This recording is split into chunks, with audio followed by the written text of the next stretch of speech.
This child's name is Takuya. He once heard that dreams stem from repressed desires, and he just had a dream about his deceased family. So what is his desire? While lost in thought, a teacher came to call Takuya to class. According to the teacher, he often skips school. She also expressed condolences for his recently deceased father. However, he found this quite normal. Finding out his news, rather than him being missing forever or dying in a cave while researching, was something Takuya had anticipated about him. Besides the teacher coming to call Takuya to class, there was one more thing she wanted his help with. A new student had just transferred to the school, and Takuya's task was to keep an eye on them. He found it bothersome and a waste of time, but she assured him the student was vibrant and full of life. Like Director Lee Hai, Takuya immediately changed his tune and agreed. Just then, the loudspeaker called for Takuya to meet them in the history research room, and among humans, they called Takuya shy. On the way there, Takuya met a boy named Yuki, who kept persuading him to rejoin the kendo team. Takuya refused because he had only practiced it for his father's sake. Now that his father was gone, he quit. In contrast, Ayuki was involved in many clubs, especially the History Research Club. When they reached the research room, they met Mio. The moment they saw each other, Takuya and Mio started bickering. Seeing that arguing with Takuya was too draining, Mio pulled Ayuki away. Takuya entered the room to find the person he was supposed to meet. After waiting a while, someone arrived.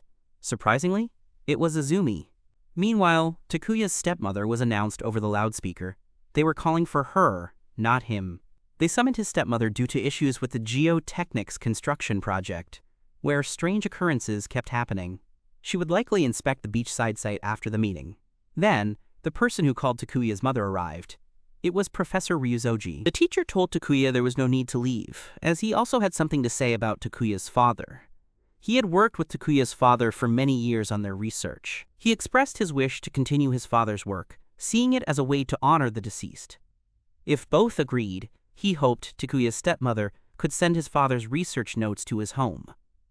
He also asked if Takuya's father had left anything special for them. Neither had received anything. Takuya later learned from Mitsuki that it was an ancient artifact. The two are quite close and don't use honorifics. We also learned that Mitsuki used to work as Ryuzoji's secretary, but, exhausted, she became a temporary teacher instead. She had heard about Takuya's father's passing and thought he'd be sad, but he remained calm. Takuya asked what if he were sad. Mitsuki whispered in his ear that she'd comfort him, then left. That afternoon after school, Takuya was stopped by a reporter asking about his stepmother's construction project. Takuya said the project was near the beach and would make it disappear, so it was a shame he wouldn't see girls in swimsuits anymore. When he got home, he found a box on the table. Excited, he thought it was an adult toy and opened it. Unfortunately, it wasn't, just something very strange. Then, he received a strange call from Yuki. He was with Mio, researching something. She was taking notes on scattered stones and found a flower there. Meanwhile, Takuya was studying this strange object when the TV showed a reporter broadcasting news about citizens protesting his stepmother's project. They even aired a clip of Takuya speaking. As his stepmother tried to calm the crowd on TV, a sudden, intense explosion erupted violently behind her. Takuya's mother hurriedly ran over to find her. Someone had died, but thankfully, his stepmother was unharmed. Later, a foreman named Hideo came to ask Takuya to leave the restricted area. However, he was quite stubborn, so Hideo left to let the two talk. Takuya remarked that this must be the useless guy his mother had mentioned earlier. She then told him to go home first, as she wouldn't be able to return tonight. Heading outside to get his bike, Takuya ran into Mio and Yuki again. They told him about a strange incident while they were on the island. Suddenly, a girl appeared, warning them it was dangerous and advising them to stay away. The next day, everyone eagerly awaited the arrival of a new transfer student. As soon as the teacher brought her in, Takuya rushed forward, stripping off his clothes to scare them. But no one was frightened. Even pulling down his pants didn't save him from embarrassment. The girl then introduced herself as Kana and was seated next to Takuya. Almost immediately, she told him he should stop his mother from continuing that construction project. Otherwise, a terrible accident will happen. After class, Takuya went to the research room to find Professor Ryuzoji and ask about the artifact, but the professor was busy, so he had to leave. When he got home, he received another parcel. Opening it, he found a book about the theorem of parallel world formation and building a reflection device. As he flipped through it, he discovered a page with a diagram that resembled the artifact. It was called the reflection device. Inside the parcel was also a letter from Takuya's father, who claimed he wasn't dead, just vanished, and he asked you to collect the gemstones and head to a place called Kino Masaki tonight. Someone will be waiting for you there. Without much thought, you got in the car and left. You arrived at the 2 scattered rocks, hoping to see your father again. Instead, you found an unconscious blonde girl. You checked on her. When she woke up, she seemed overjoyed and kissed Takuya before disappearing. At this moment, Takuya's stepmother and Master Ryuzoji appeared behind him. The master explained that everything was part of his father's predictions. His father had left something behind that allowed Takuya to traverse a space called Niemen. His father had discovered the existence of the laws governing the world, and Takuya's mother had been his inspiration. The master affirmed that Takuya's parents were still alive in another world, and Takuya himself was proof of it. With that, he helped the child out of trouble and told Takuya to spit out the treasure. Just by looking, you can tell it's not a lighter. Takuya asks if this treasure can really help him reunite with his parents. The master confirms it. It's the only device capable of perceiving the infinite variability of space-time. After saying that, now you must either repent or face the bullet. Suddenly, a resonance phenomenon occurs.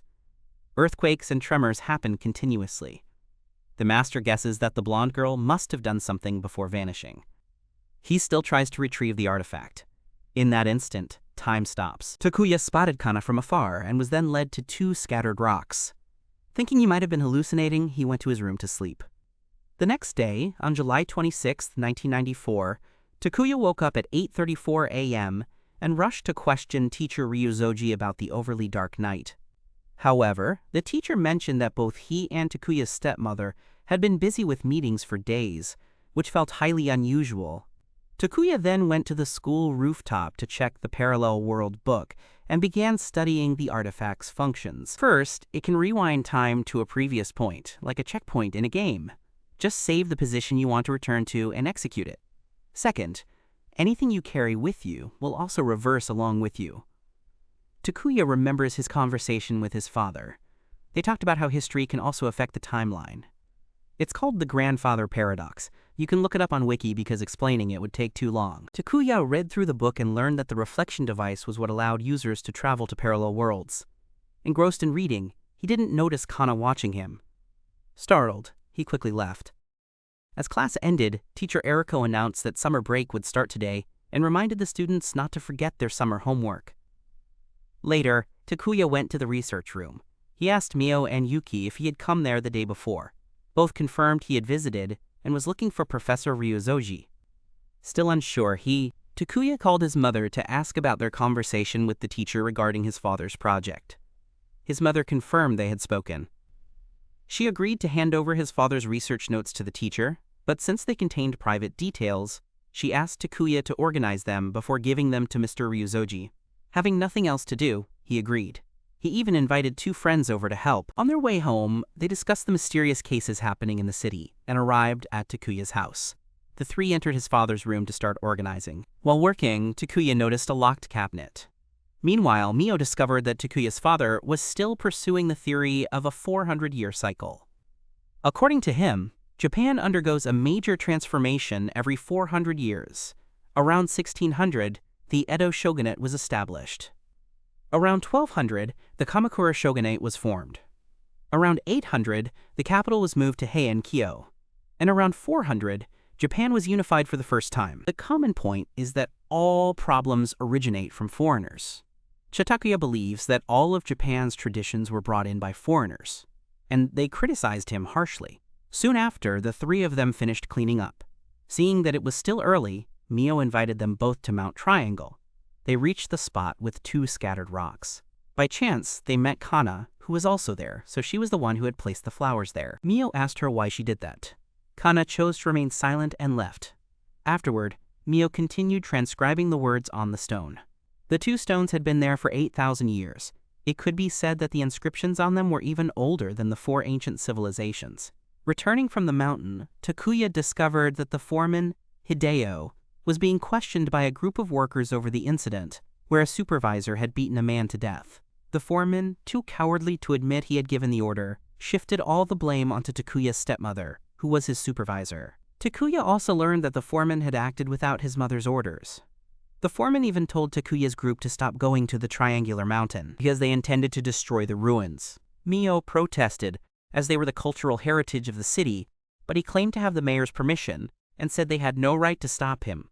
"Sue me if you want," he retorted, but the coward quickly backed down when he realized the person standing before him was the mayor's daughter.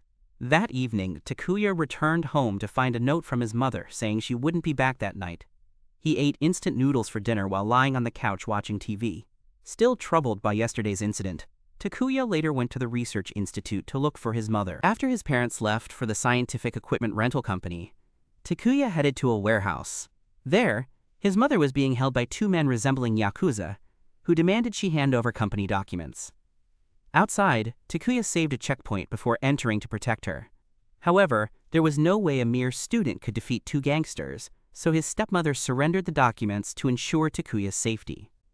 Yet, the two men still attempted to assault his mother.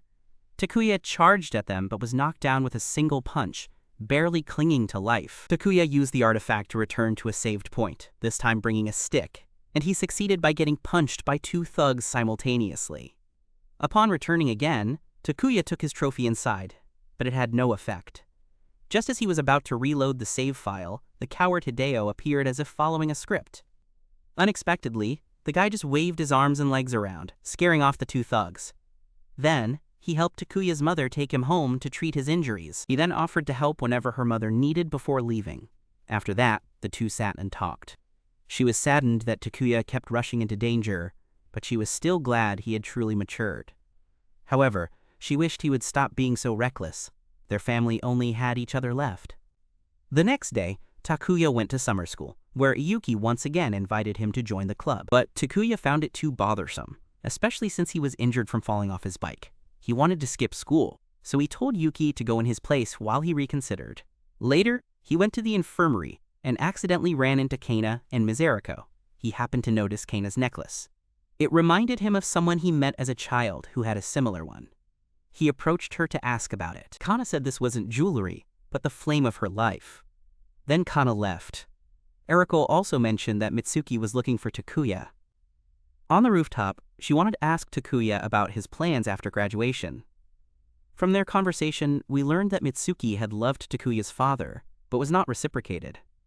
Currently, she was handling the documentation of his father's research. She also mentioned that Professor Ryuzoji had been acting strangely lately, becoming more irritable, almost like a different person, and obsessively focused on his research. It was like being possessed. Takuya said he'd keep an eye on the teacher and would let her know if anything came up. Then, he got a call from his stepmother.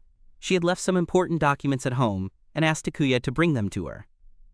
When he arrived at the Research Institute's gate, a large crowd of protesters had gathered outside. The security guards escorted Takuya inside. On the way, he ran into some guy named Video Hai Hideo or something. I don't remember the name of that coward. The guy offered to deliver the documents for him, but Takuya refused. Eventually, he handed the documents directly to his stepmother. She was very happy, but didn't have much time, so she had to rush to the press conference. Meanwhile, the video title had secretly taken the documents. At the press conference, Takuya met the reporter from the other day again.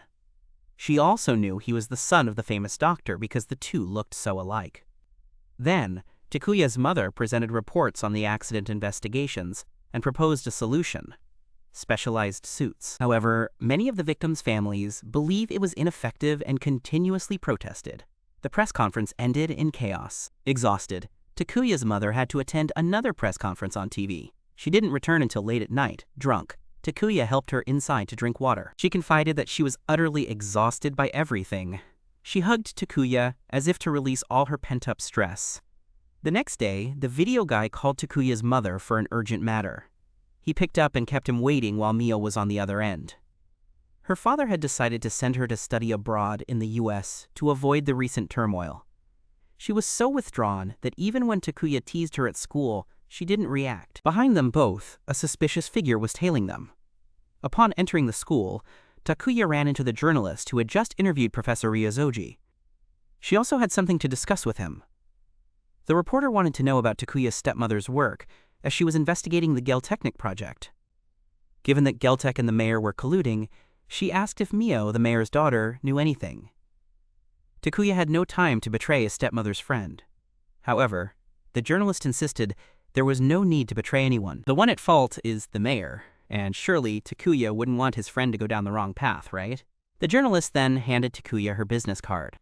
"Call me whenever you need," she said. Her name was Kaori. After skipping school for days, Takuya returned to his clown class. He glanced at Kaori's card again and was startled to find a warning on the back. "Be careful of that cowardly video guy." Unease crept over him. Takuya hurried home but was stopped by Eriko. Realizing he couldn't escape, he saved a checkpoint there. Soon after, an announcement called for Takuya. When he answered, it was his mother's manager, who said she hadn't shown up at the research institute. Takuya asked what happened, but they only mentioned her project might be involved in illegal activities. Filled with anxiety, he rushed home. When you arrived, you saw the video guy groping your mom.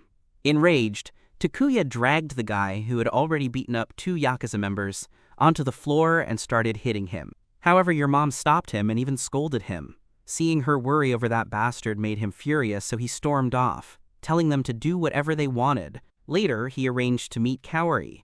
He asked her about the video guy. Just one look and it was clear something had happened. Kaori took Takuya to a hotel to talk more easily. Coincidentally, in the next room was Kana, meeting the guy who had been stalking Takuya and Mio earlier. She revealed that some confidential data was stolen from Geltech yesterday. Your mother will be fired and held accountable for it. There's even speculation that she sold it. Kari also knows Geltech called you. Kari is aware that Takuya's mother was set up. That's why she needed to infiltrate Geltech to prove that your stepmother is innocent. Takuya asked what you needed to do, and she just required your mother's green card. All you had to do was swap the real card with a fake one. Whether Takuya believed it or not was up to him. But the information was about to be made public, and it would be unfavorable for your mother. Takuya already knew who set the trap for his mother. Takuya hurried home, but it was too late. The place was in disarray, and his mother had slit her wrists, lying lifeless in the bathroom. He quickly attempted first aid, but it was futile. Staring at her cold body, Takuya made a decision. For the first time, he felt grateful to his father. He then returned to the checkpoint. Takuya rushed home, punched the video guy, and kicked him out. The guy threatened to send Takuya to jail before running off. Thinking it was over, Takuya went inside to find his mother, only to see her practicing flying without wings. Confused, he headed back to the checkpoint.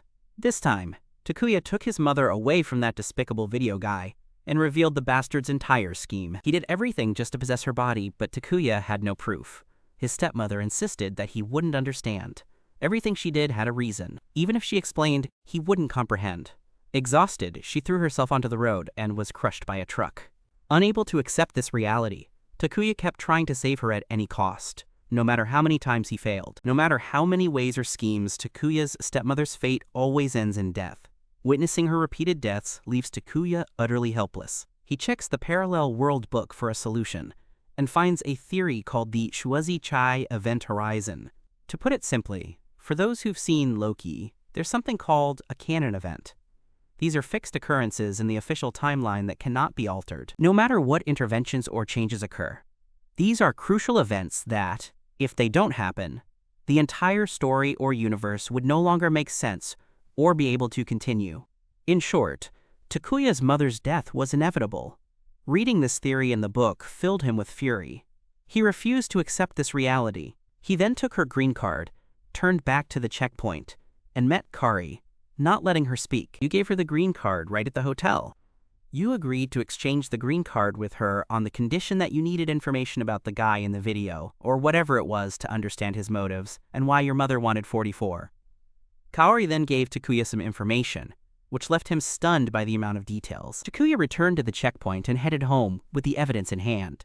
He began exposing the scumbag by revealing 2 things: how he had set up the 2 thugs from afar, demanding proof. Takuya, having failed multiple times to save his mother, had grown wiser.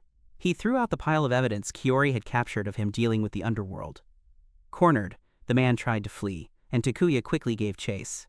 He swore to throw this bastard in jail so the inmates could bleed him dry, but the coward was too fast. Luckily, Kaori, hiding in a nearby bush, smashed a flower pot over the creep's head. Takuya recounted all the bastard's crimes to Kaori and left his fate in her hands. Meanwhile, Takuya rushed home to check on his mother, worried she might try flying without wings again. Fortunately, this time she wasn't attempting to fly. Instead, she was about to practice swimming in the bathroom. Takuya quickly stepped in to stop her. Takuya rushed to stop her, but she was determined to end her life. He gave his mother a silver bracelet to help her regain her senses. Takuya tried to persuade her, admitting that while he couldn't fully grasp her suffering now, he would strive to understand. So please don't harm yourself. She was the only family he had left. During their argument, his stepmother sometimes referred to herself by name instead of calling herself his mother. After calming down, Takuya promised to help prove her innocence. No matter how many timelines he had to cross, he would save her in every universe. The next day, Takuya saw his mother off to work before heading to summer school. There, Miss Eriko threw him a pile of backlogged homework due to his constant truancy. If he didn't finish it, he could kiss his summer goodbye. Suddenly, the intercom called for Takuya to come to the office. Takuya was happy to dump all his homework on Yuki to do. This time, Kaori was the one who met Takuya. Regarding the video incident, she had used her connections to kick him out of Geltech. Her associate would be transferred elsewhere and would fire him in a few days, though Takuya was still frustrated he couldn't send him to jail. However, Kaori also had a plan to ensure the boy's mother would never meet him again. Takuya wanted to know why she intended to use the green card to access the Research Institute's restricted area. Kaori told him that if he wanted to find out, he would have to become her partner. That night, they began their plan to infiltrate the institute. Security was tight, so Takuya would have to enter through the back door. Since you're a reporter, just go through the main entrance and I'll unlock the back door for you. They managed to break in smoothly. Right now, everyone is in a meeting to decide how to handle Takuya's mother. To be safe, Takuya has already moved the jackpot here. However, they still can't get in. They need to turn this light green first. Kaori then went to the control room to check.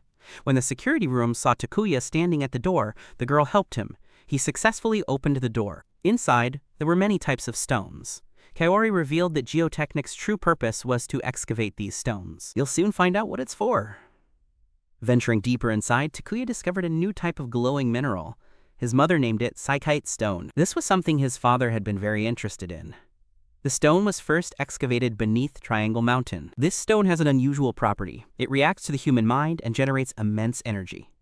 Some consider it a kind of living mineral, however, it has a weakness. The stones out there have very unstable molecular bonds. Even brief exposure to air alters their properties. That's why it needs to be crystallized like this. Psychite Stone is the only sample. And this is also what my stepmother is researching, the crystallization. As for the video's title, it's just slander, claiming she sold classified data while seizing the chance to steal the stone. Now they'll act as if the gem will be stolen and then frame that bastard. For Mom, Takuya decisively destroys the containment chamber. The announcement begins to sound. Takuya thought he would succeed. Suddenly, Kaori turns on him and attacks. The despicable video revealed that the two had conspired to pin all the blame on Takuya. But surprise, surprise, Takuya's intuition was never wrong. He immediately returned to the checkpoint. Yet, even after going back, Takuya still hadn't figured out how to deal with these two. This time, he just followed the same plan as before. Takuya deliberately got beaten up to ask why they were targeting him and his mother. Of course, it was because his mother was already mired in scandals, and now with her son caught stealing, there was no saving them. As for Kaori, she was a capitalist spy. She blackmailed the company for profit and then exposed them in the press. And her employer happened to be someone from Takuya's school. After saying this, the two quickly left before things got worse. However, Takuya said both of them had been too naive. As he spoke, Takuya smirked. In fact, this was the walkie-talkie he had stolen from the sleeping guard. Guess what? Both had already confessed to all their crimes. They were soon arrested. Thanks to Takuya, his mother was able to continue her research. It was his father who had asked her to study the flawed crystal. Its light had vanished upon contact with air. Takuya's father was deeply devoted to this stone. He had written extensively about it in his journal. His mother had examined it, and Takuya's father still dearly loves his birth mother. That's why he studies these stones. Suddenly, Takuya begins to experience interference. His stepmother isn't surprised and says it might be time for him to leave. His father's notebook mentions parallel worlds. She doesn't know which one he came from, but she hopes Takuya will soon return to where he truly belongs. Just like that, Takuya vanished. He met his father, who told him that karma is immutable. It was the chaos being corrected. It seemed he wasn't allowed to stay there. He would be sent back to the starting point to begin everything anew, though with slight changes. How did his father know?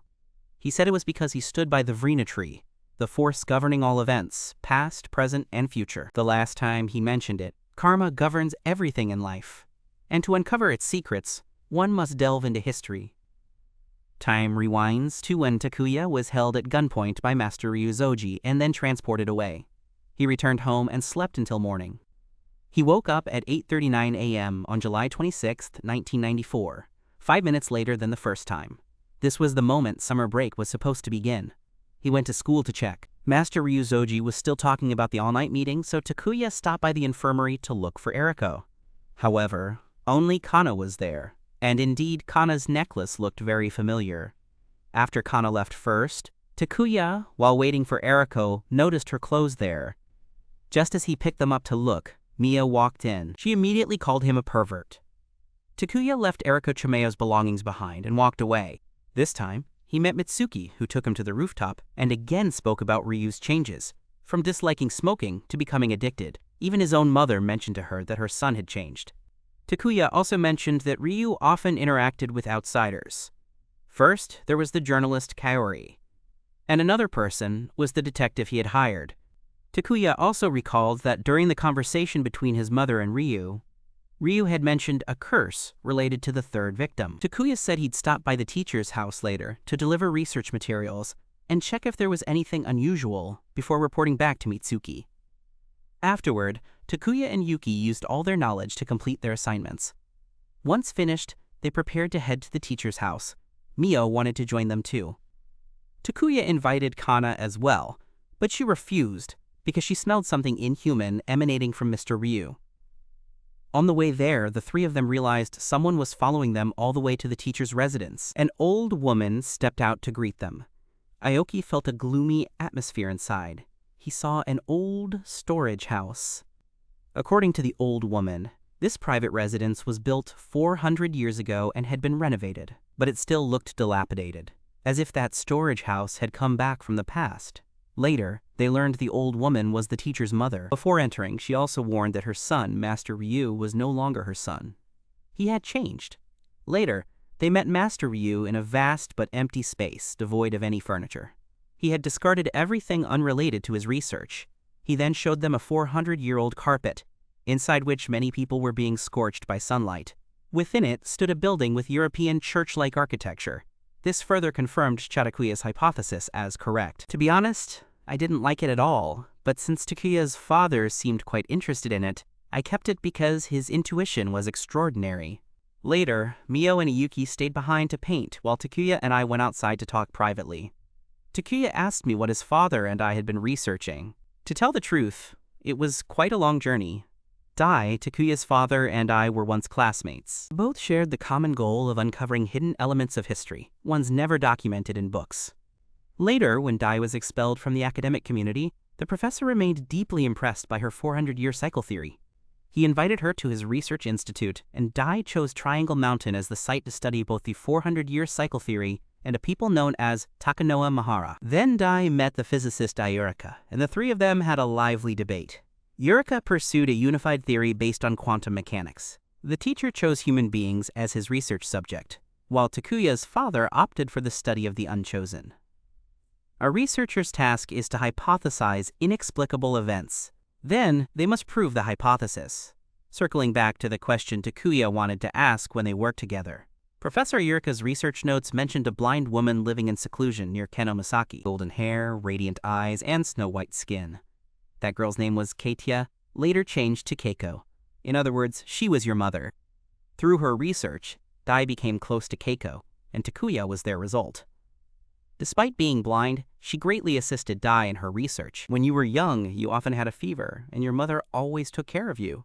The teacher then asked Takuya if his father had given him anything. After that, the teacher's eyes glowed, making Takuya dizzy. The teacher believed he had obtained it and demanded he hand it over. As Takuya was about to faint, he tried to use. Luckily, Mio and Yuki walked in, causing the teacher to stop. Then the three of them left. Later, they met Ryu's mother again. She said that sparrows and swallows could never understand the thoughts of geese and swans. She wanted the three of them to reflect on her words. That night, Mio truly set out to understand the meaning of Ryu's mother's statement, but there was no result. She sighed, recalling the moment she caught Takuya and Mitsuki in an intimate act. Suddenly, the book on the table fell. To her surprise, Mio noticed that the image of the incident at Keinomiisaki closely resembled the church on the tapestry in the teacher's house. She planned to tell Takuya about this. However, the next day, her father announced that she would be studying abroad in the US to avoid recent scandals. She would leave starting next week. Meanwhile, Takuya ran into Eriko on his way to school. His head was still buzzing after being hit by that double attack. Takuya wanted to skip school today, but Eriko promised to make him feel more comfortable if he came. Lured by the sweet candy, Takuya immediately dragged her to the infirmary. Unfortunately, there was no massage service, just some tools she found in the storage. Takuya asked if she knew anything about NIHAP or ANHAP. She knew NIHAP was a type of hypnosis, differing from ordinary hypnosis in that it maintained Takuya's normal consciousness while awake. It was a hypnotic state where the person remained fully alert. Kana then went to the infirmary to rest. After receiving a special massage, Takuya went to the rooftop to meet Mitsuki again. Recalling it, she also had similar headache symptoms like him. Perhaps she had been hypnotized by Master Ryu. You asked if she was okay. She said she's fine. From their conversation, we learned that Takuya had won over Mitsuki, and after they were caught, Mio also came to despise Takuya. Anyway, if Mr. Ryu does anything strange, you'll let her know. Upon returning to class, Takuya and Mio told Yu and Yuki about the similarities between the two mountains and the church on Mr. Ryu's tapestry. She said both of them would return to Triangle Mountain with her to investigate. She wanted to uncover the mystery as soon as possible, ideally within the week. Mio didn't tell Takuya and Yuki about her upcoming departure. Then class began. This test was different from the last one. Now, Eriko-sensei demanded they answer every question correctly before they could leave. If you're wrong, you just keep doing it until you get it right. Clearly, this is aimed at someone like Takuya, who always skips class. But guess what? You only had to do it once. Not because you're smart or anything. Takuya used an artifact to return to the checkpoint. Takuya and Mio finished their work and left first, while Yuki had to stay behind to complete her assignment. The two went to Mio's house to search for information. Mio brought out the book written by Takuya's father. Legacy introduced the Takanohamahara people, but it didn't specify their exact location. Upon closer reading, there was a hint pointing to a place called Triangle Mountain. The inscriptions on the two stones were dated 8,000 years old. Mio guessed they were written by the Takanohamahara people. In short, Mio is certain there's something on Triangle Mountain. She then prepares to leave. Suddenly, her father comes to check on her. Takuya hastily calls Mio and accidentally sees her naked. Her scream agitates her father outside, who also hears a man's voice. Mio's father runs to get his gun. Inside, she yells at Takuya to run before her father gives him a lead treat.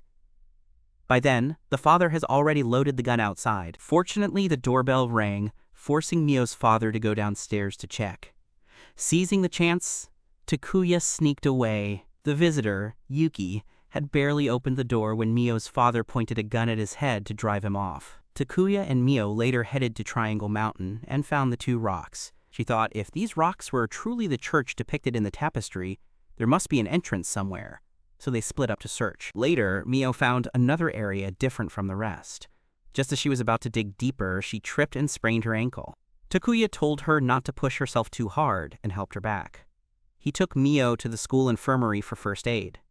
Afterward, Mio told Takuya about her father's involvement in a corruption case related to Geotechnic's construction project, and she will also leave the town of Sakaimachi.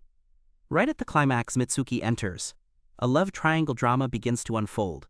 Mitsuki and Mio start arguing. Mitsuki even knows Mio loves Takuya. The more Mio denies it, the more her face gives it away. Pausing the drama here, Mitsuki tells Takuya to take Mio home. Unintentionally, Yuki overhears this conversation. The very next day, as Takuya is walking, Mio suddenly scolds him, calling him heartless. Confused, he goes to where the crowd is gossiping and discovers an anonymous complaint accusing Mio's father, the mayor, of corruption. Takuya quickly dispersed the crowd. He reviewed the accusation letter, but was accused of violating freedom of speech. However, Freedom of speech only applies to those who dare to take responsibility for their words. Posting anonymously is nothing but cowardice. Takuya then dismissed everyone. On Mio's father's side, the media was also swarming around. Mio was also dealing with rumors at school. She went to the research lab and met Yuki again.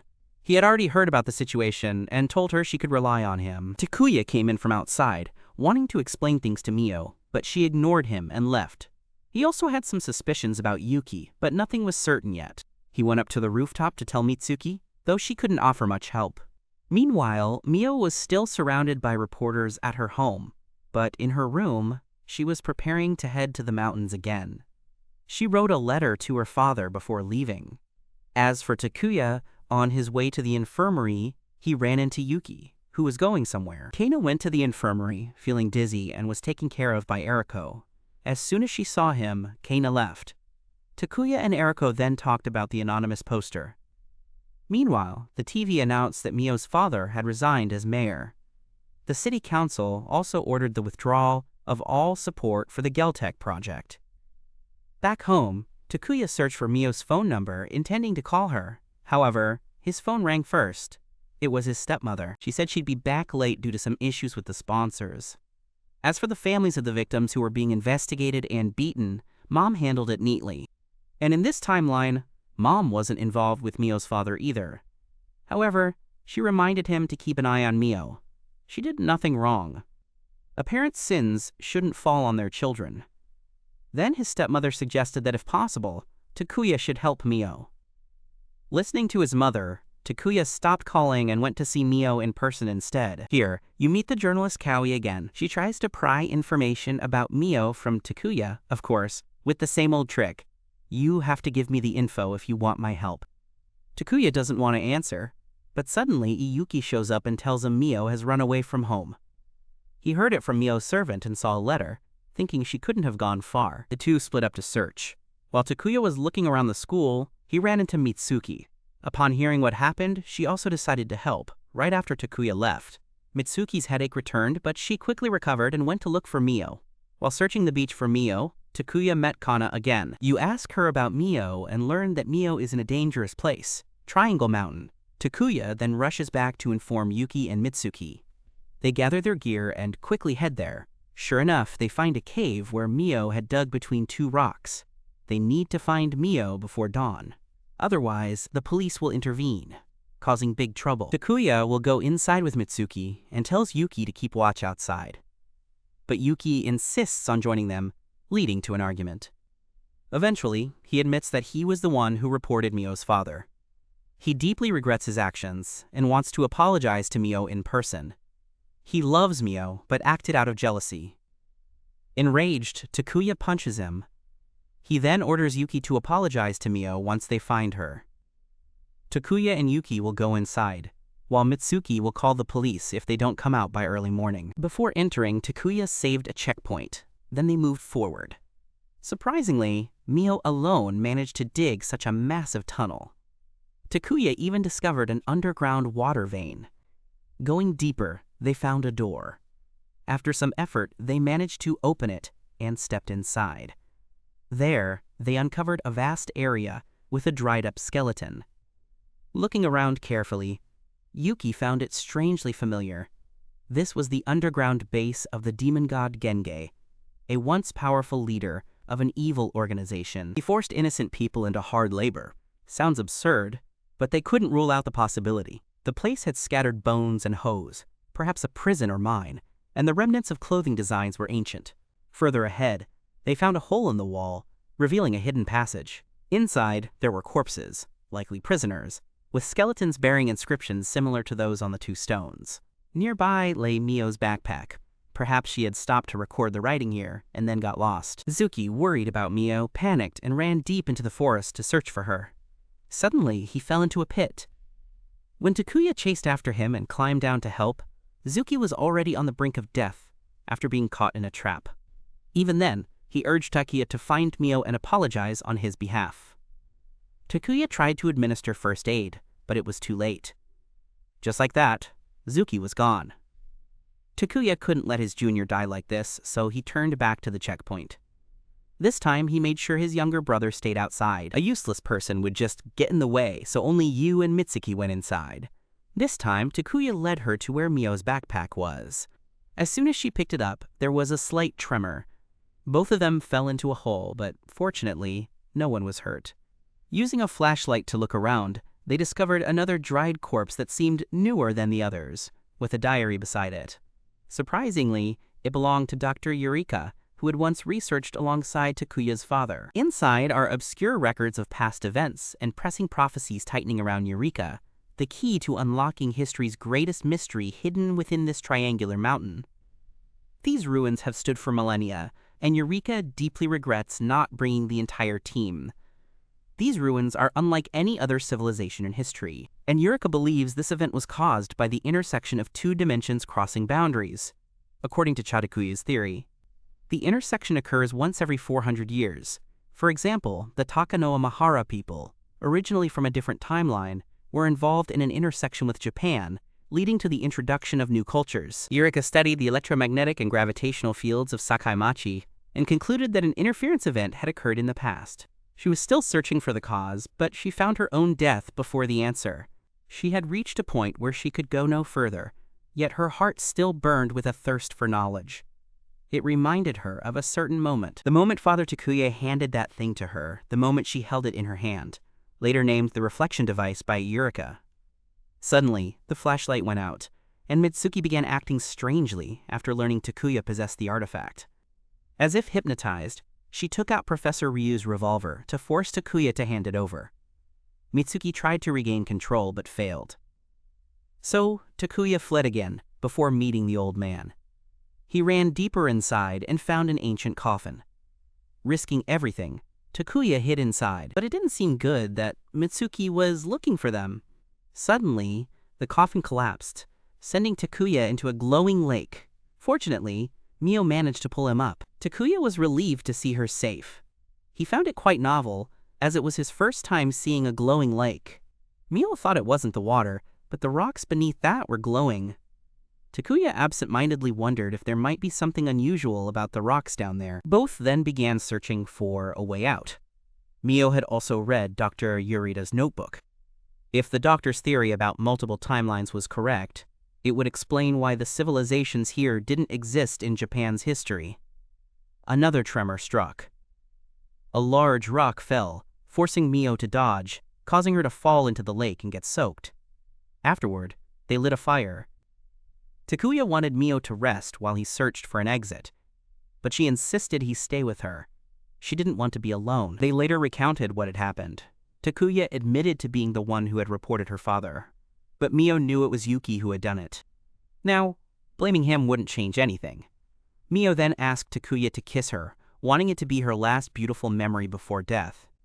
Takuya kissed her forehead and promised they would escape. He gave Mio some food and let her rest. He wondered if he should try to turn back time, but on second thought, he didn't remember the way and wasn't sure he'd find Mio again. Takuya decided to rest for a bit before figuring it out. Just then, someone called out to him. When he opened his eyes, it was his mother. She told him to help the person he cared for before disappearing. Waking from his mother's prophetic dream, Takuya roused Mio. He recounted it to her, and the two headed to the waterfall where his mother had stood in the lake. When they shined the flashlight, something glimmered in the reflection. Takuya went in to investigate and found a gem. At this point, Takuya decided to tell Mio the truth. If she had read Dr. Ayukura's notebook, it mentioned a reflection device, which he now possessed. Mio was shocked and saddened, realizing that if Takuya returned to the checkpoint now, their kiss would cease to exist. Takuya reassured her and promised to get her out, as there was a path behind the waterfall. Outside, Yuki was still worried about everyone. Just as he was about to call the police, Kana arrived. Hearing the story from Yuki, Kana expressed disappointment that no one had heeded her warning. If the two of them had reached that place, they would have been in mortal danger. Inside, Takuya and Mio continued following the path. They heard a strange sound and traced it to a ruined room. A book lay on the ground, but it crumbled to dust when touched. Perhaps this place truly was 8,000 years old. Takuya casually picked up a nearby sword just in case. They then followed the sound again, which was clearly mechanical this time. Continuing on, they found a stone door. Takuya used the sword to pry it open. Inside was a massive machine hundreds of meters tall, and according to Mio, it had been there for centuries. Outside, Kana was desperately trying to stop the device from activating, or many people would die. Inside the mountain, Takuya and Mio reunited with Mitsuki. She explained that this tower was a thunder generator, meaning the clear sky was deceptive. If anyone attempted to remove the Psychite stone from the area, the device would activate and unleash lightning. That light signified the scorching annihilation of anyone in its path. Mitsuki had known of the device's existence for a long time but didn't know how to enter. Luckily, with the help of the two, they found a way in. Mitsuki demanded Takuya hand over the artifact. The machine started operating, emitting pulses around it and causing an earthquake in the cave. Takuya tried to help Mitsuki regain consciousness. After a struggle, Mitsuki managed to take control. However, she still had to obey Ryu's orders. Unwilling to harm both of them, she ended her own life and was crushed by falling rocks. As Takuya remained in shock, Mio urged him to use the artifact to return to the saved point. She didn't want Mitsuki to die as a slave. She wanted to save her, but Takuya still didn't want to return just yet. He needed to get Mio out of there first. Only then would he head back to the checkpoint. He used his sword to destroy the machine and pulled Mio away. They found a place like the bottom of a well. Suddenly, Kana and Yuki above lowered a rope to rescue them. Even more surprising was that they were now at Professor Ryu's villa. When Takuya asked how they knew, Kana simply said someone had tipped them off. Yuki then apologized to Mio, admitting his mistakes and earning her forgiveness. Just then, Takuya experienced another disturbance. It seemed this timeline wouldn't accept him either. Kana also knew about the soul correction program. Though he couldn't save Mitsuki in this timeline, Takuya promised Mio he'd save her in another. With that, Takuya vanished. He found himself facing the old man again. Takuya demanded to know what that device was and what the bastard Ryuzoji was after. His father told him to use his brain if he had one. He also planned to write to you about old man Ryuzoji, but halfway through, your father realized he might not be human at all, something else entirely. You'll find out soon enough. In this third timeline, after being displaced, Takuya didn't head straight home to sleep. Instead, he went to a public phone booth to call Mitsuki. Only after confirming she was safe did he let out a sigh of relief. This time, upon returning, Takuya had already decided what he needed to do. The goal was to save Mitsuki and uncover Old Man Ryu's purpose by the next day, July 26, 1994. Takuya called Yuki to ask if he knew anything about Ryu. Through their conversation, Takuya gathered some information. First, Ryu was deeply obsessed with curses, and the timing of his move into that large villa coincided with rumors of a curse in the area. Takuya also dreaded facing the old man directly, especially since he kept using that hypnotism trick.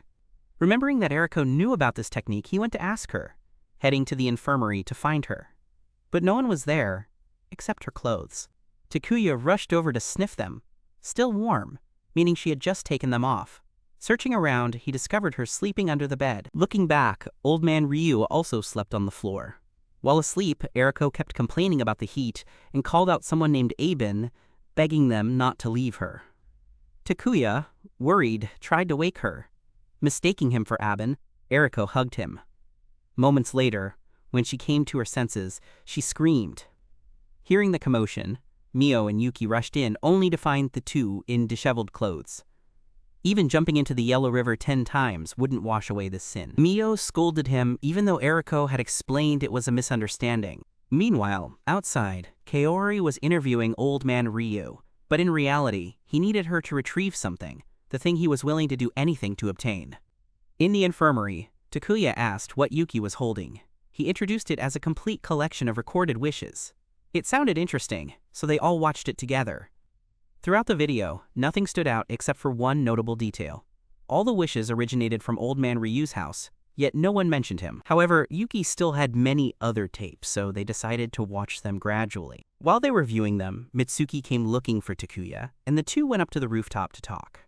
The conversation revolved around Master Ryu's recent changes. Takuya asked Mitsuki if she experienced headaches whenever she interacted with Old Man Tachiko. She confirmed that she did.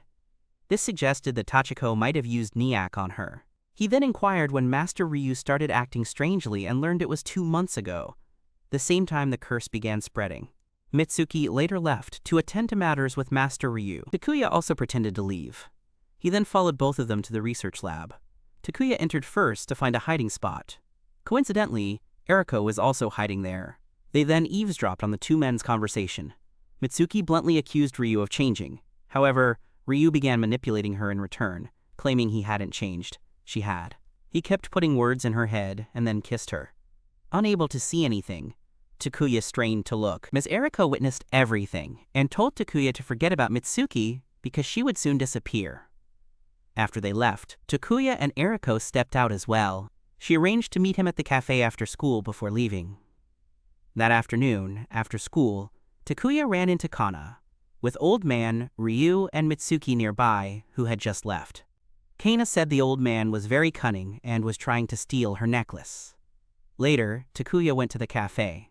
While waiting, he accidentally spotted old man Ryu and Kori walking together. Ms. Eriko also appeared in disguise, and the two exchanged some information. Takuya knew quite a lot, making Eriko suspicious, as if he was repeating things. They later went to old man Ryu's villa to investigate. Miss Eriko rushed inside, and Ryu's mother said she would give her information about him. The old woman seemed senile, but in reality, she was pretending to avoid being targeted. She must have uncovered the principal's secret. Both arrived at the old warehouse and ventured deeper inside. There, they discovered a horrifying truth. Ryu's mother had been murdered. Hearing the killer's car hadn't gone far, Eriko rushed out to chase after it. Suddenly, the car crashed straight into a utility pole. To their surprise, the driver turned out to be Mitsuki. The two quickly took her back to school for treatment. After providing first aid, Eriko returned to the warehouse to dispose of the body. Takuya asked her purpose for investigating old man Ryu, to which she simply replied that he would soon find out. This might be the key difference compared to other parallel worlds. Shortly after, Mitsuki woke up. Takuya didn't tell her the truth, only saying she had been in a traffic accident. However, while he was fetching medicine for her, she attacked him. It seemed Mitsuki was still under hypnosis. Just before being knocked unconscious, Takuya managed to save a checkpoint. When you woke up again, you were blinded by light, and standing before you were old Ryu and Mitsuki. Things got even worse when Eriko was also attacked. From old Ryu's conversation, Takuya learned that Eriko and old Ryu knew each other.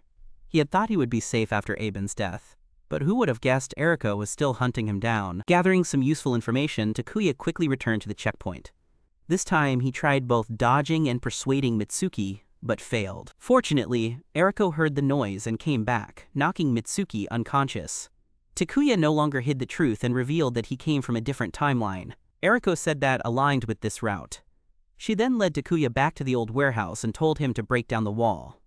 When it shattered, a corpse was inside, but Takuya still didn't know who it belonged to. Eriko told him to try to recall that in the first timeline, there was a bizarre serial murder case in the city. She added that the monster seen in the rumor uproar was Aben's body with Principal Ryuzoji's soul. Currently, Ryuzoji's body is being possessed by something else. As for the interdimensional eternal criminals, they could be purely conceptual entities capable of traveling between different dimensions to interfere with events.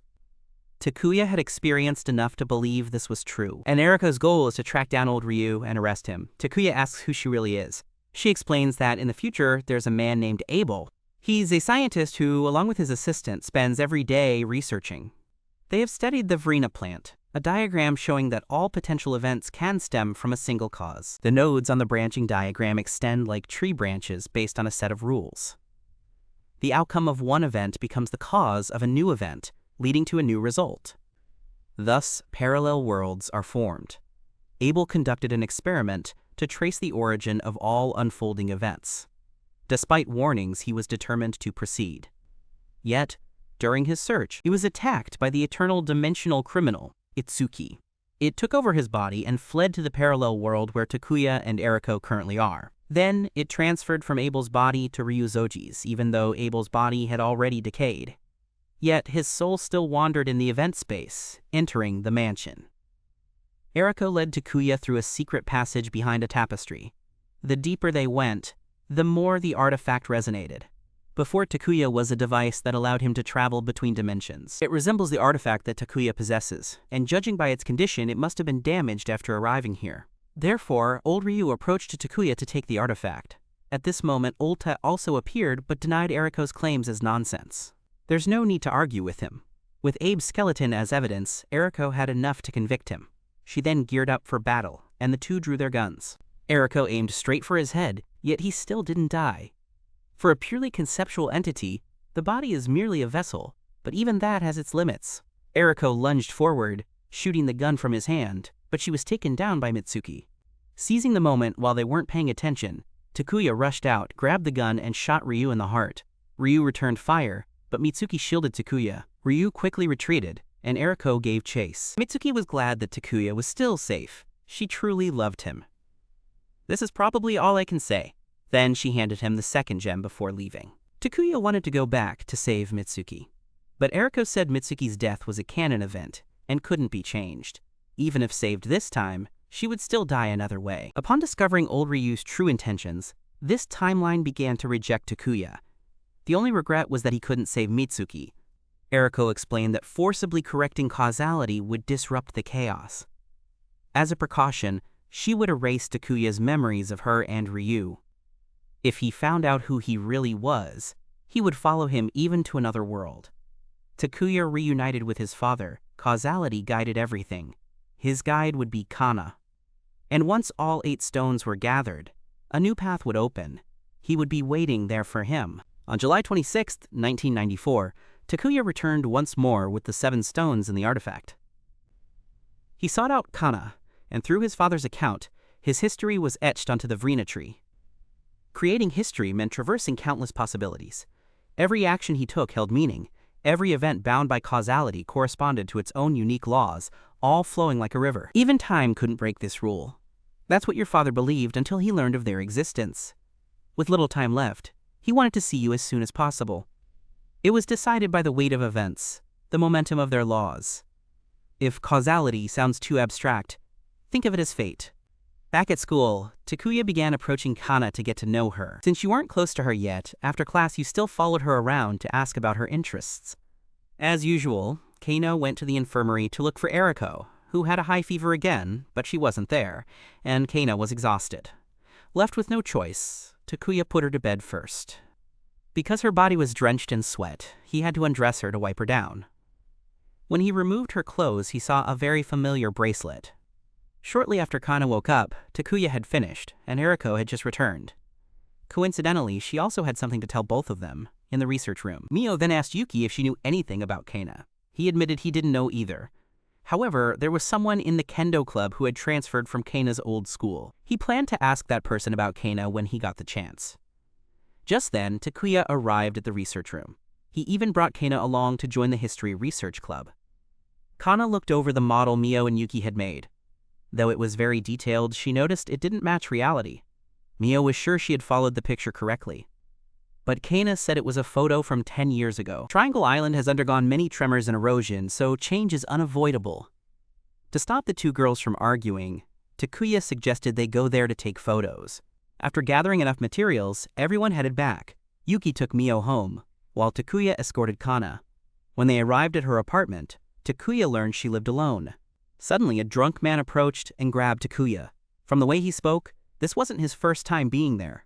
Finding him unbearable, Takuya decided to stab him, but Kana pulled him inside, and as soon as they reached the apartment door, she collapsed from exhaustion.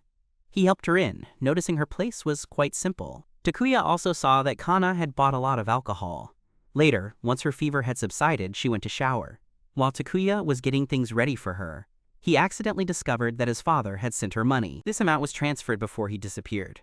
Realizing she knew so much about parallel worlds and soul editing, Takuya began questioning her. Kana admitted she knew, but couldn't tell him yet. When the time comes, she will let you know. Heaven advised Takuya to ask for permission to leave first. However, upon reaching the gate, he ran into that pervert again. Worried about Kana, Takuya turned back and stayed overnight with her. In the darkness, Takuya asked Kana if his father was still alive. She replied yes. In the past, Takuya had argued with his father when he remarried his stepmother. His father also told him about his birth mother. The tree had already died, a truth carved in history. Yet not all truths are correct. History isn't just a record of past events. Before the old man could finish speaking, Takuya woke up. Kana had prepared breakfast for him. After eating, they headed to school. At the club, having finished their model, they were now quite bored. Takuya wanted to go to the beach, but the geotech project was underway, so they couldn't. Out of options, Mio mentioned her family had a private beach and would ask her father if they could go there. Takuya also invited Kana to join. At first, she refused due to her weak constitution, but eventually, the three of them convinced her. The next day, they all set off together to Mio's beach house. When they got off at the transfer station to wait for the next ride, they noticed that the creep was following Kana again. Takuya came up with a plan to shake him off. He then went into the restroom to lure the guy in with him. While walking, he mentioned he knew how to help Takuya meet his father, but Takuya didn't care and ran off. He quickly chased after him. Upon spotting Kana on the train, he followed. Unexpectedly, it was just a decoy, and he was lured by the group onto a train that never stops. After dealing with the trouble, the group continued their journey. After a long journey, they finally arrived. Mio's resort was prepared in case that pervert showed up, so Takuya set a checkpoint here. Later, the whole group went to the beach.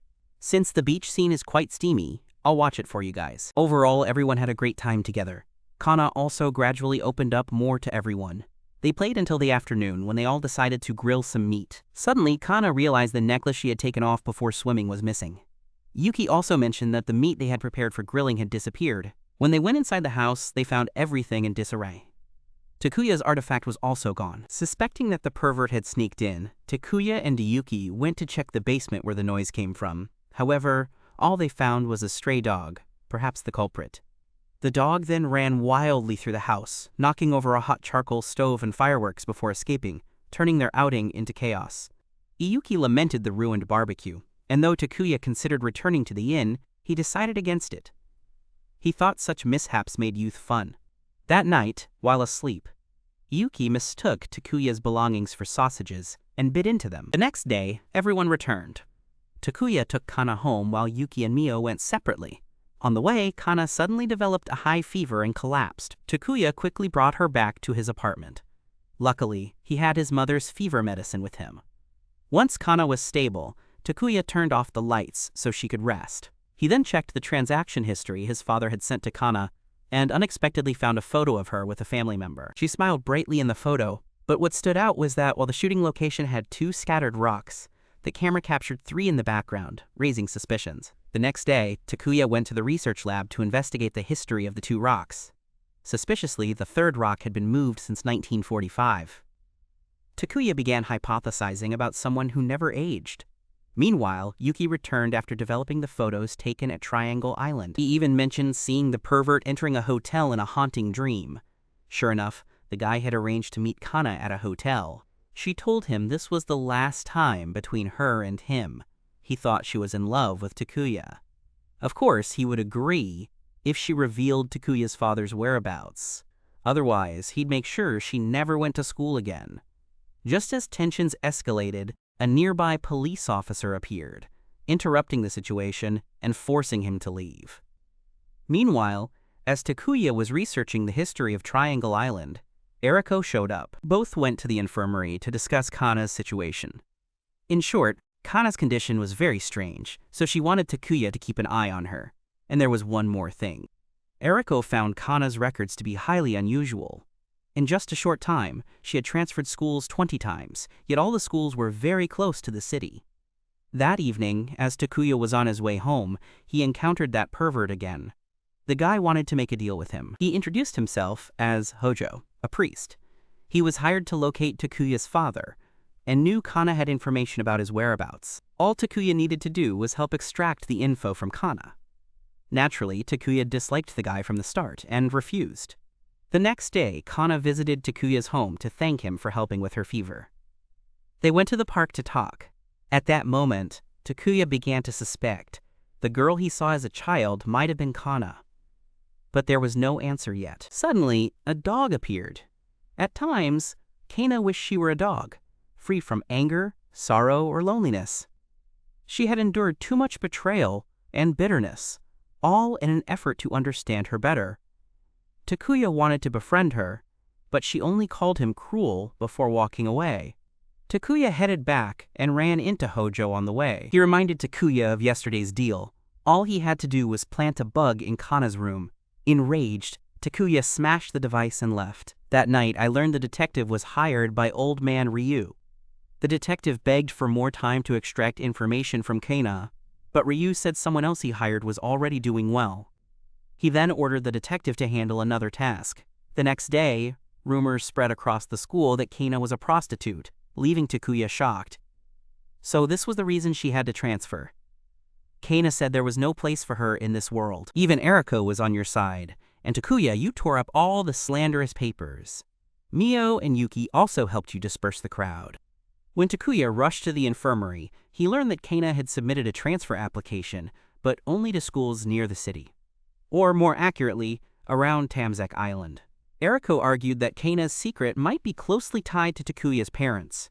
He immediately went to look for Kana, heading straight to her apartment. Takuya then revealed everything. The girl he met in his childhood was indeed her, and the reason she had to keep transferring schools was due to her immortality. She had to keep moving so no one would notice she never aged. Takuya didn't come just to say that. He wanted to understand more about Kana. Being with her gave him a sense of family, so he wanted to hear her true feelings. A warning. What you're about to hear may not be suitable for everyone, so please consider before proceeding. Long ago, Kana only had her mother as family. She didn't even know her father's face. Because of her immortality, the two of them had to keep moving constantly. Her mother's job was selling flowers, but as time passed, she passed away, leaving Kana alone. After her mother's death, with no relatives or friends to guide her, Kana developed distorted views about people and society, and eventually followed in her mother's footsteps, selling her body to survive. Things only improved when she met Takuya's parents, who made her feel like part of a family. But when they too disappeared, Kana fell back into the darkness and loneliness of her past. Takuya told her she wasn't alone because she had him as a friend, but then she took off her clothes and asked him to hug her. Takuya hesitated. Kana knew full well he was looking down on her, so she told him to leave. Just then, the detective called again. He threatened her, saying if she didn't show up at the park tonight, he'd kill both her and Takuya. Takuya tried to stop her, but she said a fake person like him shouldn't bother with her business. Takuya was left speechless and had no choice but to leave. At school, when Yuki asked about it, Takuya said Kana was transferring, so he couldn't stop her anyway. Mio was puzzled. Could someone like Takuya really give up so easily? She recalled the memories they all shared, and felt certain Kana had no intention of leaving. Encouraged by Mio, Takuya regained his spirit and went to find Kana. At that moment, she was being interrogated by the detective about Takuya's father's whereabouts. He even attacked her. Fortunately, Takuya arrived just in time. Or, in the worst case, the detective pulls out a knife and threatens to kill Takuya in front of Kana. Cornered, Kana has no choice but to confess. Takuya's father is still alive, but he is no longer in this world. He's in a different dimension. Earlier, Takuya's father mentioned a place called De La Granto, the hometown of Kana's mother, which exists in another dimension.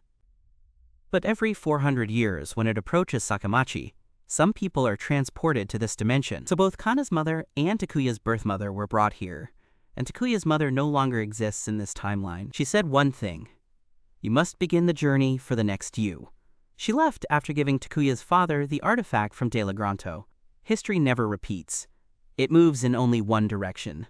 But the flow of time is different, and so Takuya's father left to find his mother. That's all Kana knew, but the detective refused to believe such nonsense. He tried to attack her, but Takuya punched him in the face. Takuya told Kana to stop belittling herself. And you're not alone. You have Yuki and Mio. Everyone is worried about you. So you're not alone. Kana seems to have found a glimmer of hope to live. The detective attacks Takuya again, and in the struggle for Kana's necklace, it falls and shatters. As for Takuya, he had to save at a checkpoint before daring to fight Zhao unarmed. After countless resets, he finally defeated the detective. Ms. Eriko has also just arrived to assist. Since he's connected to Old Man Ryu, she will take him away to settle a few matters. As for Kana, she has entrusted Takuya to look after her. She is gradually losing her strength because the pendant has broken. Upon inquiry, it turns out the inside contained Saikai Stone, the thing that kept Kana alive in this world. It came from another dimension. Only stones from De La Granto can achieve perfect crystallization. In this world, they cannot. Perhaps Kana won't survive much longer. Still, she's happy to know someone needed her. She's no longer alone. Takuya promised to go to another world to find the Saikai stone to save her, but perhaps it was too late. She had told him about the origin of his father's legacy. He then rushed home, where his father informed him that 8 gems were needed to reach Delagranto. The last one was currently being studied by his father. It was hidden behind the clock in his father's room. Once all 8 were gathered, they were to head to the cave beneath Triangle Mountain. The burial chamber lay at the cave's end, where Takuya placed all the stones on the ice pedestal. A light appeared and took Takuya away. Once again, Takuya reunited with his father. He said that without the Saikai stone, Kana could not survive, and neither could Takuya's mother, who was now with him. In a world referred to as idea in the academic sense, Takuya vowed to find them. Before leaving, his father gave him one final lesson. Time means nothing at all. Finally, Takuya arrived in a world called Delagranto, and now he's struggling just to survive, let alone search for the Saikai stone. Years have passed in the blink of an eye, yet Takuya remains trapped in this forest. He can't even use the artifact because it's the only thing that can send him back to his original world. He set a checkpoint at the moment Kana was on the verge of death. While patrolling today, Takuya encountered a girl being attacked by a demon-faced monster. He rushed to save her, but the girl neither spoke nor understood anything Takuya said. Where there's life, there's hope. Write down the alphabet. Then read each letter aloud. If the girl stops you, you'll know. By evening, Takuya learned the girl was Celeste. She didn't know where he came from. Not Sakaimachi nor Saikai. Turns out she was lost too. They decided to travel together. Reaching the forest edge, they found a desert ahead. Takuya hesitated to cross it. Celeste tugged his sleeve, pointing toward a house. With no other options, they decided to check it out. No one answered their calls, and inside, the place was empty. The lack of dust on the furniture meant someone still lived there.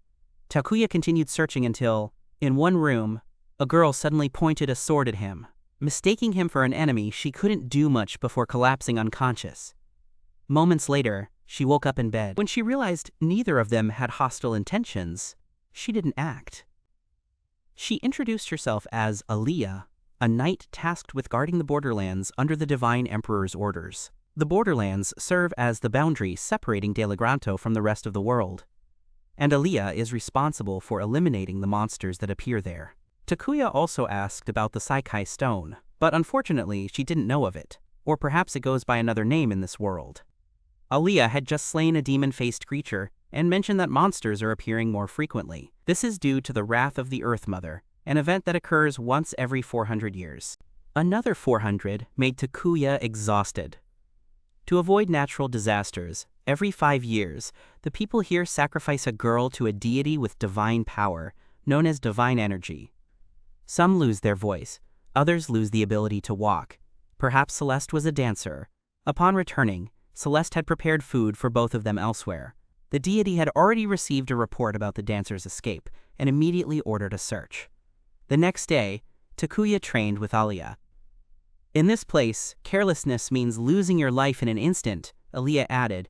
Beyond this desert lies the imperial capital. There are scattered rock quarries around the desert. During their patrol that afternoon, they encountered an injured monster. Aliyah was about to deal with it, but another appeared to protect the wounded one. The scene caught Aliyah off guard, forcing Takuya to step in and chase them away. Aliyah said watching them protect each other reminded her of her younger sister, who had run away as a child. Aliyah's illness is slowly draining her life. The next day, Aliyah continued her patrol while Takuya and Celeste went into the forest to gather food. While he was fishing, she went to pick flowers. While gathering flowers, a monster appeared and attacked Celeste. Aliyah arrived just in time to help. After 2 strikes, the monster was dead, but her body had also reached its limit. Celeste had foreseen Aliyah's death, which is why she picked memorial flowers. Aliyah also knew she was a dancer. Before her death, she begged Sillies to save their country from Mother Earth's wrath. They buried Aliyah alongside her comrades. Aliyah had fulfilled her mission, so Takuya had to save Kana in return.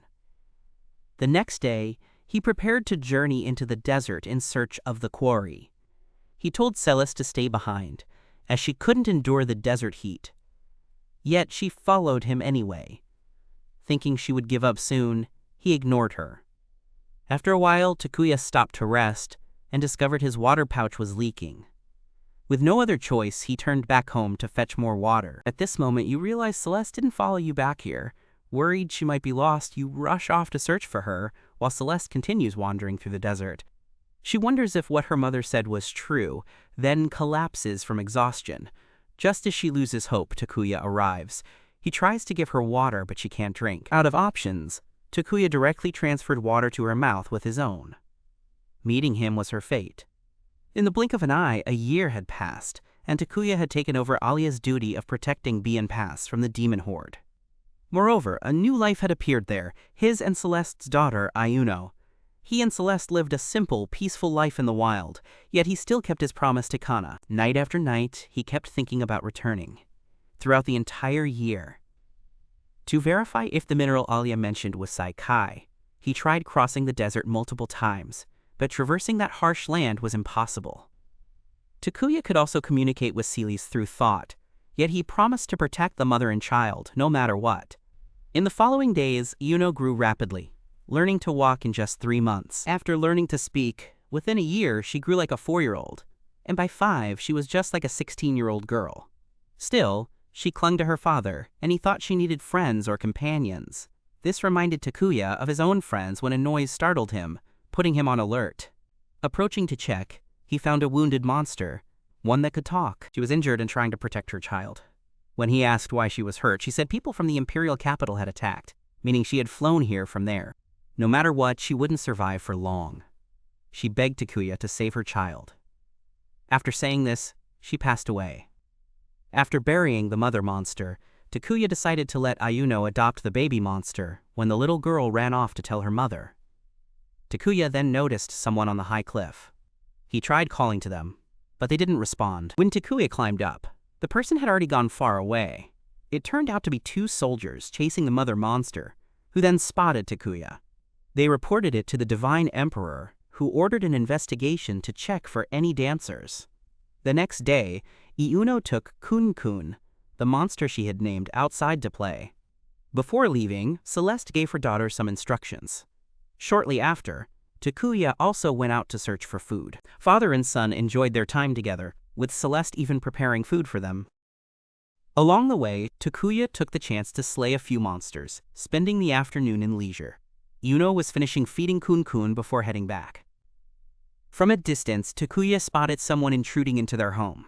Worried for Celeste, he rushed back to check. Then he saw a group of soldiers attacking her. Enraged, Takuya drew his sword and killed one. But one man couldn't fight against many, so he was beaten to a pulp and thrown outside. They claimed to be royal soldiers from the imperial capital, sent by the Divine Emperor to bring the girl back. Seeing Takuya resist, they tied him up and prepared to finish him off. At the critical moment, Celeste snatched a knife from a soldier and threatened to kill herself. But it was no longer a threat. She went through with it. Right before Takuya and Yuno's eyes on their way back, she plunged the blade into her neck. She was reunited with her mother. Celeste hugged the little girl, promised to stay with her forever, then vanished. Takuya was knocked unconscious. The soldiers took the artifact and carried Celeste's body away. When he woke up and saw Yuno, he apologized for failing to protect Celeste. But Juno told him that his mother was still here, that she would stay by their side and live forever in their hearts. Thanks to his daughter's encouragement, Takuya regained some of his spirit. As for Dado, after hearing the report, the God Emperor paid no attention and simply ordered the search for a new maiden. Meanwhile, Takuya prepared to set off for Dado. Since Kun-kun ate too much, they decided to leave him at home, though, sad to part, they had no choice. Takuya gave him a scarf as a farewell gift. Then father and daughter set off on their journey. Takuya's goal is to reach the capital to reclaim the artifact and find the Saikai stone for Kana.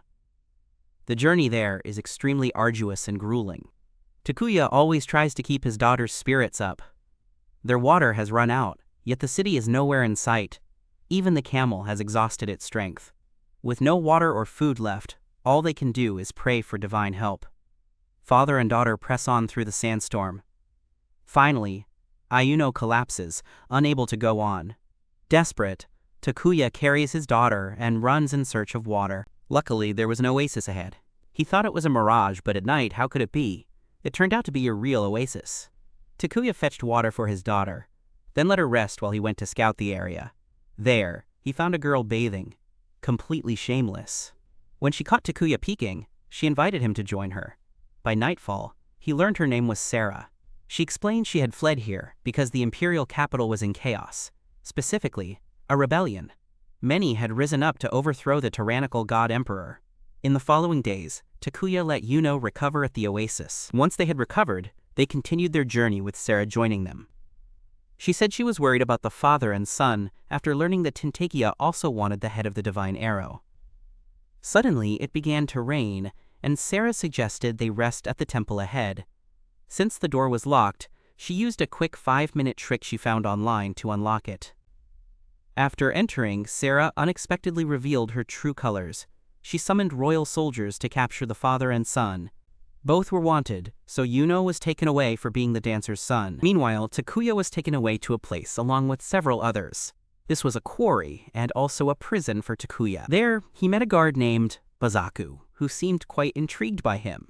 Later, Bazaku gave the prisoners collars and then knocked them out. As for Yuno, she was brought before the god emperor. At first, the girl resisted, but when she saw the emperor's face, she calmed down. In the prison, Takuya was taken to a cell shared with other inmates. A green-haired guy woke him up to go eat. Takuya learned his name was Kaz. Another person there was Cucumber. Everyone in the prison had heard about Takuya smoking a dancer. Hearing this guy mention his late wife really annoyed him.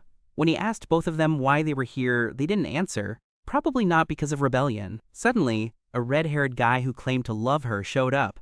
He's a thug. He punched Takuya and stole his food. Bullies picking on newcomers. It happens everywhere. Takuya was fed up with life and didn't want to argue with him. The next day, when Takuya started working, he noticed the building looked very similar to the one on Triangle Island. Rua came to find Takuya again. He boasted about teaching Takuya how to survive in prison, even though he hadn't dared to make a sound when Takuya was beaten. Takuya noticed there were very few guards. Were they really not afraid of escape attempts? As soon as he asked, someone immediately became an example. As soon as the guy ran beyond a certain range, he was immediately detected and killed by that device. Additionally, Takuya learned that the mining site was called the Spirit Stone. Zuleo didn't do heavy labor-like cuts because Bazuku favored him as the overseer. Generally, new prisoners would mine spirit stones and then crystallize them. Takuya was taken to a place where prisoners made coffins for the dancers. The crystallization process was also conducted there. That evening, after finishing work, Takuya and Cuts returned to their cell. He noticed a crowd gathering ahead. Upon closer look, they were attacking Kunkun, so Takuya rushed to save it. Here, monsters are treated like livestock, so the prisoners intended to eat Kunkun. Of course, Takuya wouldn't allow it and set it free. The leader, Due, appeared to teach Takuya a lesson, just as he wanted to settle yesterday's score. Thought it was some red-headed guy. Takuya grabbed a rock and smashed it. Done. The chaotic warden Bazuku came to inspect. Takuya and Guts pinned all the blame on Ju, so he got punished. That night, Ju's screams echoed through the prison. Julel revealed that Bazuku was a sadist who got off on beating others. The next day, while working, Takuya scouted the area and learned the device was called the Gazelle Spire. The ruins at Triangle Mountain were right at this mine, and the Spirit Stone was definitely Saikai ore. Just as he was about to steal a pill, Bazuku caught him. Despite his denials, he was taken for inspection. When nothing was found on him, the pervert still didn't let him go. He even checked Takuya's anus. Back in his cell, Takuya swore to make him pay.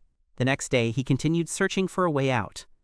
To avoid being beaten by the boss, his only option was to escape through the tunnel. So for an entire year, Takuya never stopped looking for an exit. After several more attempts, Takuya found an exit like Old Man Ryu's well. Meanwhile, Tensei had spotted him from behind. Takuya returned to inform Julel and pointed out the escape route he had discovered. However, a new prisoner, a woman, had arrived that day. Putting that aside, Takuya told both of them he had found a way out, but Julel said it wasn't the right time. Ignoring both of them, Takuya entered the stone refining workshop, grabbed a spirit stone, and then returned to the well with a rope. Just as Takuya threw the hooked rope up, Tensei appeared and attacked him before climbing up first. However, what awaited him above was not freedom, but a fatal ambush. The soldiers also arrived to capture Takuya. He was thrown into a solitary cell. Next to him was a bazoku, interrogating a newly arrived female prisoner. During the interrogation, Takuya learned that the girl was Amana, the leader of the resistance. After the bazoku left, Takuya struck up a conversation. Knowing Amanda was Alia's sister, she had often mentioned Amana in the past. Unfortunately, he had to break the news of Alia's death to her. Amanda said her sister had trusted the imperial capital too much. The truth was, the dancers and rituals were all fake. Every 400 years, the god emperor kills a dancer, claiming it's a ritual to maintain control over the people. Now, the resistance is fully prepared, just one order and they will launch a full-scale attack. Amanda asks Takuya for help. He readily agrees, determined to save his daughter. She gives him the resistance's signal so he can seek aid once outside. After his solitary confinement ends, Takuya finds Cucumber and Cass. Both are indeed resistance members. Each night, Bazoku interrogates Amanda for information. Because she kept her mouth shut, he gouged out one of her eyes on Takuya's side after plotting with Dulio and Gus. Takuya provoked the guards to be taken to the solitary confinement room to meet Amanda, where he relayed the plan to her. The next day, Dulio reiterated the plan. First, they would cause a disturbance in the mining area, then take the opportunity to rescue Amanda. The execution would take place on the day the coffin was moved out, as the Gazelle Tower would be temporarily shut down then. However, there was still a backup tower and cucumbers, and Gus didn't know how to turn it off, but Takuya knew how. In fact, he knew how to destroy it, having done it once before. The plan would take too long with just 3 people. At this point, other prisoners volunteered to help, as everyone had families. However, Takuya warned them up front. The plan would cost lives, so anyone who wanted to back out could leave. Yet, no one moved, so they all joined in together. That evening, since Dulio had messaged Bazoku Takuya, who seemed close to Amanda and might know something, everything went as planned. He had Takuya brought to his room. Inside, there was unexpectedly a very familiar carpet. The main issue was that he wanted to strike a deal with Takuya. If he could extract information from Amanda, he would let him see his daughter. Takuya pretended to hesitate briefly before agreeing. Takuya also borrowed his sword to conveniently gather information from Amanda. Bazoku happily agreed.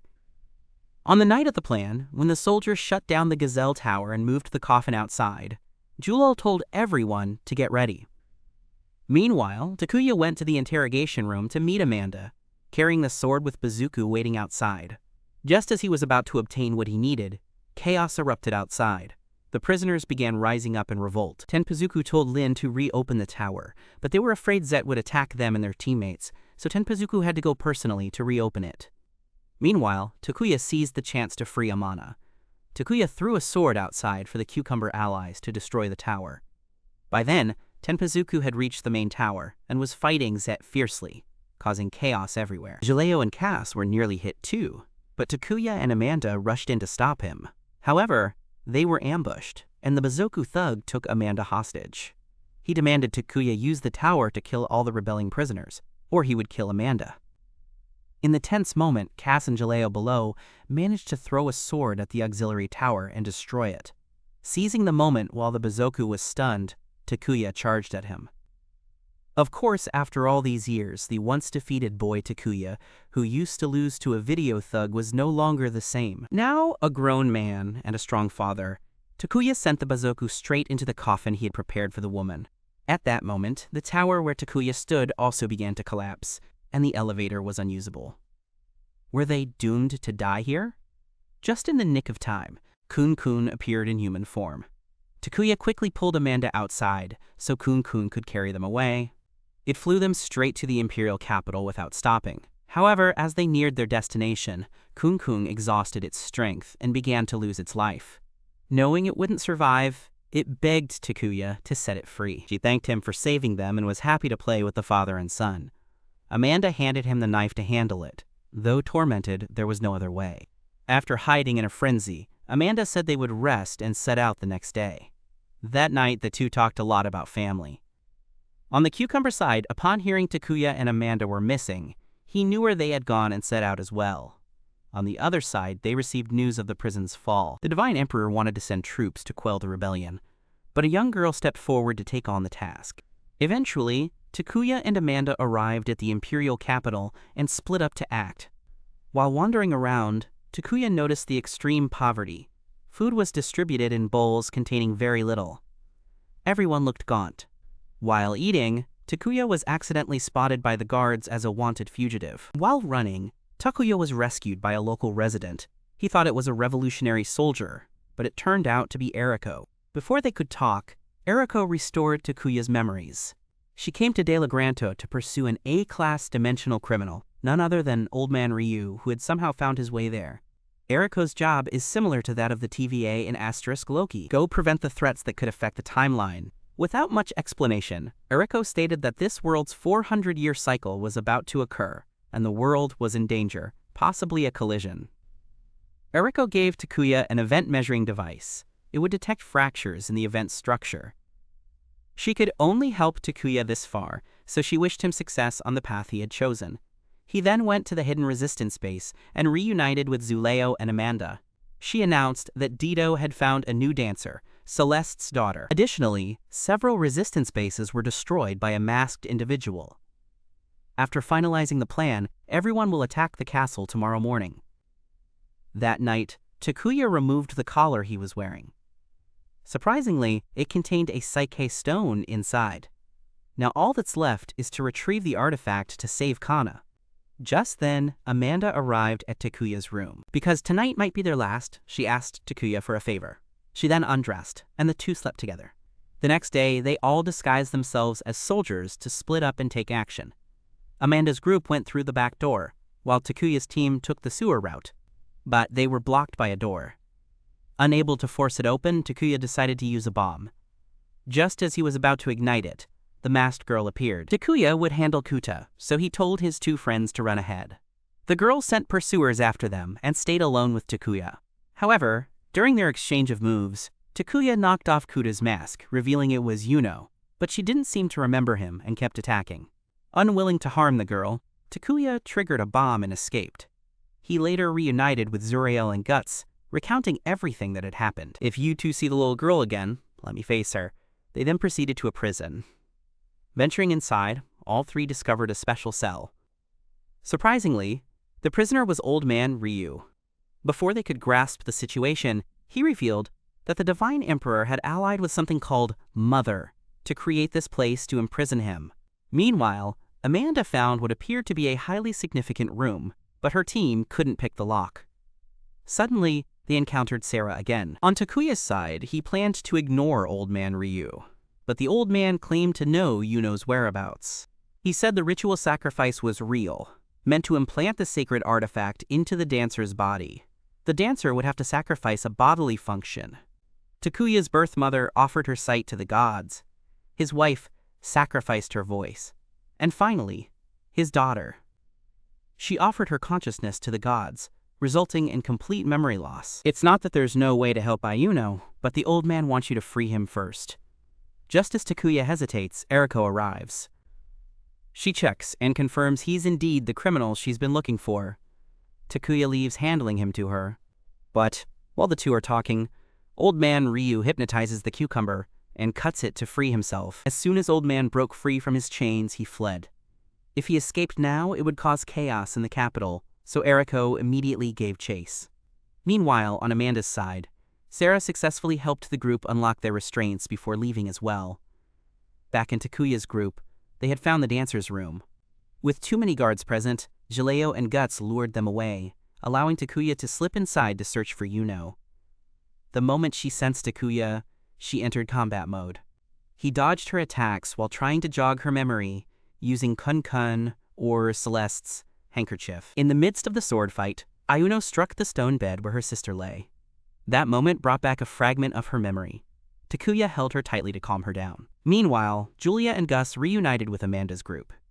As they ventured inside, they found only strange machinery. Then, a robot appeared before them, before turning toward Takuya. He told his daughter to act as normal for now, as her disappearance would cause chaos. He had unfinished business to attend to, and would return for her afterward. Takuya then took up his sword to seek revenge on the Divine Emperor for his wife's death. But when he came face to face with the so-called God Emperor, he wasn't surprised at all. Instead, the man claimed to have been waiting for him for a long time. When he removed his mask, It turned out to be Takuya's stepmother. She then apologized for Zivlet's death and returned the artifact, knowing Takuya needed it. Seeing her, Takuya could tell she had changed greatly. To summarize a long story, during Takuya's first teleportation, not only was he taken away, but his stepmother was also transported. However, she ended up in Delagranto, where she was helped by old Ryu, who wasn't even human. She gained control over something called Mother under his surveillance. Year after year, the people of Delagranto lost their ability to govern the unified computer system, and Mother uncovered Ryu's plot to rule the country. So Mother joined forces with her stepmother Takuya to imprison him, after which the stepmother proclaimed herself the Divine Empress. On the Amarna side, this girl is merely a projection, introducing herself as an AI, an artificial intelligence. She knows everyone's names and pasts, as both the stepmother and the AI revealed. Thousands upon thousands of years ago, an extremely advanced civilization existed on Earth, often referred to as the Earth's ancient immortals. But one day, that civilization faced an immense danger. Scientists predicted that numerous meteorites would strike, threatening extinction just like the dinosaurs. They developed a technology, transporting a colossal island, or rather a fragment of Earth, to another safe dimension. This island was named Delagrado. The leader of the migration was a female scientist named Grantia. She developed various technologies to create resources, artificial air, and even living organisms. However, due to the vastly different environment, they gradually died off, making it seem as though all efforts to survive in the new space had failed. But a glimmer of hope emerged: Psychite, also known as Spirit Stone, which enabled them to survive on the drifting continent. But one thing led to another. The scientists miscalculated Delagranto's trajectory. Then, a phenomenon occurs where every 400 years, the Earth and the land's electricity cling together before separating again. It's a cycle of the land's electricity. Only Grantia can control this force, but her death would come when she faked it. So she transformed her life into a form of data to control Lux after death. But there was one problem. Grantia needed a catalyst to project and synchronize her mind. She needed a human girl, specifically a female. Grantia's program will scan and select the right person, and the 400-year mark is approaching.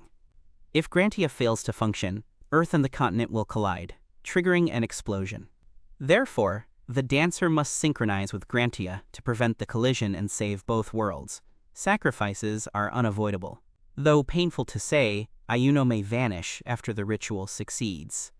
As for Amanda's group, after hearing the full story, they were shocked, as what they thought was fake turned out to be true.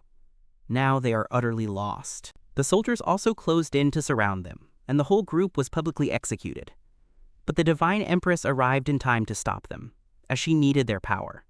Amanda then returned to base to report the situation to everyone. This time, they would aid the Divine Empress. Of course, they still followed her, because the Revolutionary Army's goal was to improve the people's lives. And Takuya? Juno came to the room looking for him, but now he didn't know how to talk to his daughter. However, the girl already knew she had to sacrifice herself and would never see her father again. Yet she accepted it cheerfully because she wanted to save him and everyone. Takuya was deeply moved by his daughter's courage. He gave her a gem from the ancient artifact as a talisman, while Eriko was still pursuing Old Man Ryu. But as he ran, he used his strength to knock Eriko into the drainage ditch. The next day, the ceremony began. The revolutionary troops were also there to ensure the ceremony proceeded safely, as the Divine Emperor had predicted that old Ryu would return. Shortly after, the Divine Emperor addressed the crowd, and Yuno appeared as well. The girl approached the podium. A container emerged, and when Yuno stepped inside, she met Grantia, who warned her that it would be very painful and told her to endure it. This synchronization took 1,800 seconds, so everyone had to wait. That was way too easy. Old Ryu then launched a powerful attack, but it was utterly ineffective. The Divine Emperor asked what he was doing. Disrupting the ritual wouldn't benefit him. Yet the old man claimed that destroying both worlds would return humanity to eternal rest, meaning death, in case anyone missed the point. For an immortal being like him, it was simply about speeding up the process. That deity then activated the prison cell to capture him, but there were still 25 minutes left. Let's see what they can do. Takuya's detector was going haywire, as dark clouds gathered and an earthquake struck. Ayuno was worried for her father, but Grantia told her to focus since they couldn't interact with the dancer, so he resorted to another method. Then a spatial rift appeared, and insect-like creatures emerged, swarming chaotically everywhere. They began attacking the people. Amanda's team had to stay behind to guard the prison pillars, but the enemies began targeting the equipment towers. Suddenly, multiple spatial rifts appeared, pulling people in. Amanda was also being dragged away. Takuya tried to save her, but she accepted her fate and let go to avoid hindering him. According to Old Man Ryu, those pulled into the rifts would be sent to another world, and the synchronization process wouldn't complete for another 900 seconds. But too many had already been taken. There was no time left. Old Ryu took Takuya's mother hostage to force him to destroy the sealing device. Amid the chaos, a loyal subordinate found Eriko. It turned out to be Aben. He helped her stand up once more. Meanwhile, Takuya hesitated, but Old Ryu acted instead.